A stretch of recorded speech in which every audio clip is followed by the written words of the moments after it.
Next up, at UFC Vegas 95, we have the newest addition to this fight card. This was either announced last night or early this morning because Javid Bajarat is gone. Sayonara, arrivederci, adios, however you say goodbye in his language.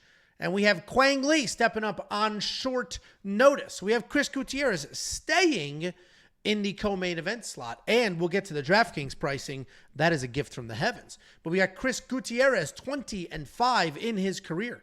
3-2 in his last 5, coming off a decision loss to Song Yadong. He's taking on Quang undefeated, 8-0, making his incredibly short notice UFC debut. We'll start on the Quang side. Who is this gentleman, you might say? Quang I mentioned stepping up on insanely short notice. Is that how you say that? Quang? It sounds like I'm being you're like offensive. it sounds wild. It does. Quang, I agree. It does sound like I am. It's not Quang. Q-U-A-N. Q-U-I-N would be Qiang. I feel like it could be Qiang. Like a Yori Yang or a Richie Lang or a Qi Lang is Q-I. Q-U-I. Or Chi. Don't they do Chi sometimes? Well, I believe he's Vietnamese.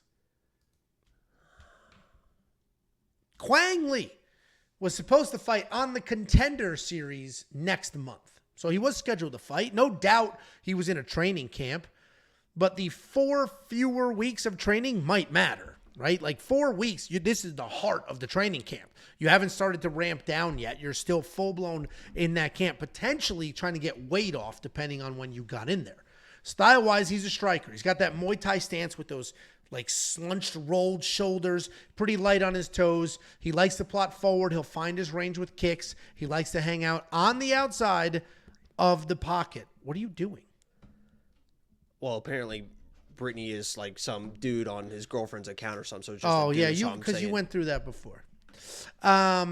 He doesn't have a ton of offensive wrestling, but he does have slick BJJ if the fight ends up on the ground. He's a good fighter, but I'm not sure if he's UFC ready, and certainly this is a tough matchup. He's fighting Chris Gutierrez.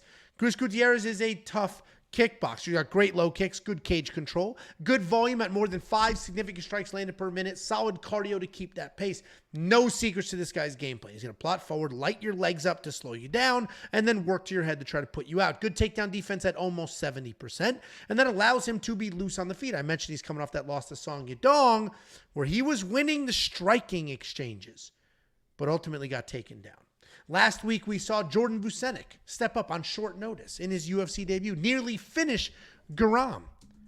This week, we're going to see Quang make his UFC debut on short notice, but he will probably get finished. I see Chris finding the rage, chopping those legs down, just being the better fighter literally everywhere. Contender Series made sense for Quang. Contender Series was an appropriate step. Going from not even on the Contender Series yet to fighting in a co-main event against an established guy with some very quality wins is too much, too soon. Chris Gutierrez is going to be the pick, and I'm probably going to slam some bets there because the fact that he's only minus 335 is crazy. In my write-up on the Raw Notes on the website for premium members, you'll see that I had him there at minus 600. So there will be some action on the Chris Gutierrez side here. Jakey boy, what do you think? Can I ask you a question? And this is 100% serious because I want to gauge where we're at right now because I have a thought in my mind. I want to see if it's the same thought in your mind. I'm going to say a place and you rate it from 1 to 10. 10 being the best you've ever had, 1 being like one of the worst you've ever had. We're talking food or yeah, you'll know what it is, but I just want the rating to be ahead of time. I just want you to honestly rate. 1 to 10? Okay, good. Denny's. 5. 3. I'm from the Northeast. We have real diners. Oh my God. We have real diners. I'm in a group chat, and they're all like, Denny's is trash. I'm like, the Grand Slam is like America's staple. That's like the number one. Everyone knows about you get the Grand Slam, Denny's Grand Slam. I'm not the right person to ask. You got to ask a Southerner or somebody from the Midwest. I know, Midwest. but they're from the Midwest. Like Indiana, it's like Denny's Grand Slam. You have Bob Evans and some other places, but like it's the Denny's Grand Slam. That's America. That is America to me. I don't disagree. You know what I love from Denny's? Not breakfast food related at all. They might have, and it's not fast food. What the fuck is up, Denny's? What is that? You've never seen that video? No. Hold on. Keep saying what you're gonna say. Hold on.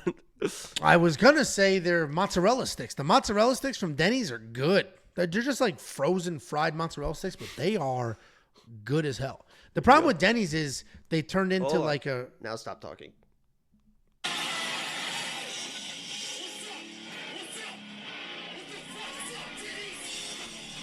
This is a guy doing a concert. Yeah, at Denny's. it was like a full mosh pit. Look, that's so funny. What the fuck is up, Denny's? That's one of the greatest videos of all time.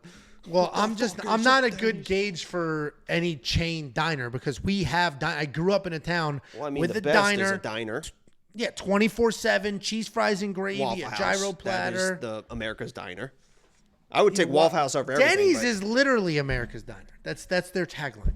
Well, it's actually Waffle House, but I would take Waffle House over everything. It is, and I would take Waffle House over everything. But to say Denny's is trash is crazy to me. It's also another good establishment. Dude, Denny's is America's Diner. Saying Waffle House, it's not. Waffle House is America's Diner. I'm speaking of their official. You're not even an tagline. American. The most American thing about you is the AIDS running through your blood. That's American AIDS.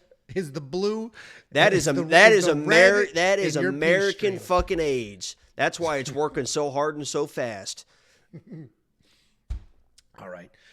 Do you have any insight on this fight whatsoever? Didn't really give a fuck. Lock of the week dropped today, so I was scrambling around trying to make sure I had a good video for lock of the week because I put together a whole fucking video that I can't even use for Jafel Filo. So haven't looked at this, but check the website and the pick will be up later. I'll research it here in the coming days and we'll get to it. I imagine Chris is going to win. I had him pick versus Javid, so I mean, seems like an easier play here. Big step down. Yeah, giant step down. And if we talk about the DraftKings fantasy, that's really where we get lucky. $7,000. DraftKings does not reprice their fighters. So Chris Gutierrez was a big underdog against Javid Bajarat. So he was priced at $7,000. I believe he's the most affordable fighter on this entire card. And then all of a sudden, he gets a new opponent. They kept the $7,000 there, so yeah, he's a must for your DraftKings fantasy lineup. An absolute must. You can't really mess around there. You're going to have to throw him in there. WeWantPicks.com. Click Become a Member at the top. It's $10 for an entire month. You will unlock everything you have ever wanted or needed. You never want to talk about the AIDS, but you said this is a safe space to talk about the AIDS. I don't have AIDS. I've never had AIDS. I will never. Will never is that's a bold thing to say. You have no idea what the future holds. I have a good idea. You tried to convince me for 3 weeks when you told me that you got AIDS, that you got it from a toilet seat. Okay. None of this is true. I was about to tell a story where I convinced you that you might have it and you had to go get checked, but I'm not going to tell that story. Yeah. Yeah. What was that? Oh, that I'm sexually active? Sorry for being sexual. I mean, woo. Whoa!